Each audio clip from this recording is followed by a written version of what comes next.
Breaking చూస్తున్నాం. జ్ఞానవాపిపై ASI survey రిపోర్టులో సంచలన విషయాలు వెలుగు చూస్తున్నాయి.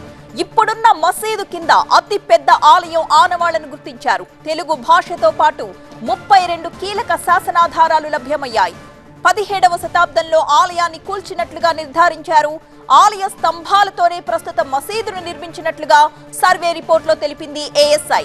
తెలుగు, కన్నడతో పాటు పలు భాషల్లో శాసనాలు కూడా లభ్యమయ్యాయి. అక్కడ భారత పురావస్తు శాఖ వారణాసి కోర్టులో సర్వే నివేదికను సమర్పించింది. మొత్తం 1500 పేజీల నివేదికను కోర్టులో సమర్పించింది ఏఎస్ఐ. మసీదులో సర్వే నిర్వహించినప్పుడు లభించిన వస్తువుల వివరాలను కూడా ఆ రిపోర్టులో పొందుపరిచారు. ఏఎస్ఐ సీల్డ్ కవర్లో కోర్టుకు నివేదికను అందజేసింది. జ్ఞానవాపి మసీదులో 100 రోజుల పాటు ఏఎస్ఐ సైంటిఫిక్ సర్వే చేసింది. సర్వేని వీడియోగ్రఫీ కూడా చేశారు. కాశీ విశ్వనాథుడి ఆలయాన్ని 1669లో మొఘల్ చక్రవర్తి ఔరంగజేబు ధ్వంసం చేసి మసీదును నిర్మించారని హిందూ సంస్థలు ఆరోపిస్తున్నాయి. జ్ఞానవాపి మసీదు కేసులో తదుపరి విచారణను వారణాసి కోర్టు ఫిబ్రవరి 6వ తేదీకి వాయిదా వేసింది. హిందూ, ముస్లిం సంస్థలకు ఏఎస్ఐ సర్వే నివేదికను పంపించారు.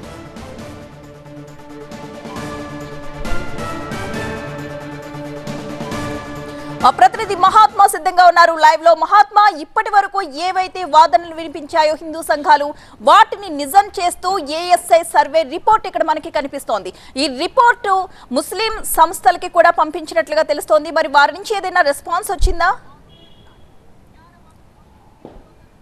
ఈ రిపోర్ట్ ఇప్పుడే బయటికి బహిర్గతమైంది. ఇప్పటిదాకా అది సీల్డ్ కవర్లోనే న్యాయస్థానానికి సబ్మిట్ అయింది. ఆర్కియలాజికల్ సర్వే ఆఫ్ ఇండియా, భారత పురావస్తు శాఖ 100 రోజుల పాటు నిశితంగా అక్కడ సర్వే నిర్వహించింది. ఆ సర్వే నిర్వహించే సమయంలో వీడియోగ్రఫీ కూడా చేశారు. ఎక్కడ ఎటువంటి అనుమానాలకు, విమర్శలకు తావు లేకుండా ఈ సర్వేని పూర్తి నిష్పాక్షికంగా నిర్వహించారని చెప్పడానికి ఆ వీడియో కూడా ఒక ఉదాహరణగా మనం చెప్పవచ్చు.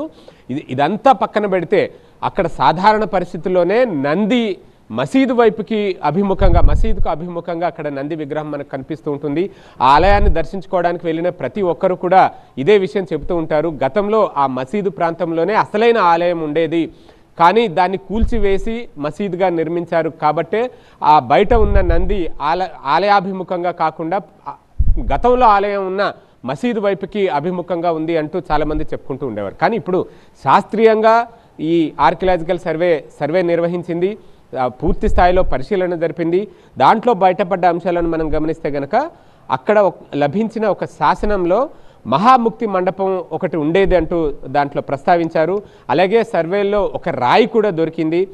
ఆలయాన్ని కూల్చివేయాలి అంటూ ఔరంగజేబు చెప్పినట్టుగా ఆ రాయి మీద శాసనం రూపంలో రాసి ఉంది అంటూ భారత పురావస్తు శాఖ వెల్లడించింది. అలాగే ఆలయ స్తంభాలను మసీదు నిర్మాణానికి తిరిగి ఉపయోగించినట్లుగా కూడా ఈ పరిశోధనలో తేలింది. దాంతోపాటు హిందూ దేవతలు మరియు దేవతామూర్తుల విగ్రహ అవశేషాలు కూడా అక్కడ బహిర్గతమయ్యాయి, బయటపడ్డాయి అంటూ ఈ ఏఎస్ఐ ఇచ్చిన సర్వేలో పేర్కొంది.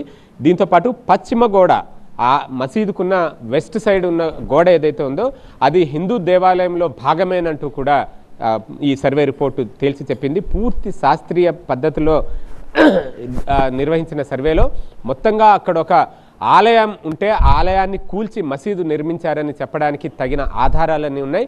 ఇంకా చెప్పాలంటే 17వ శతాబ్దంలో, ఇంకా ఖచ్చితంగా చెప్పాలంటే 1669లో అక్కడున్న ఆలయాన్ని కూల్చి మసీదు నిర్మించారు. ఔరంగజేబు హయాంలో ఇది జరిగింది అంటూ సర్వే నివేదిక తేల్చి చెప్పింది. ఇది ఖచ్చితంగా ఒక సంచలనంగా మనం చెప్పుకోవచ్చు. ఎంతో కాలంగా హిందూ సంఘాలు చేస్తున్న ఆరోపణలకు ఈ సర్వే నివేదిక మరింత బలాన్ని చేకూర్చినట్లుగా మనం వివరించవచ్చు. రైట్.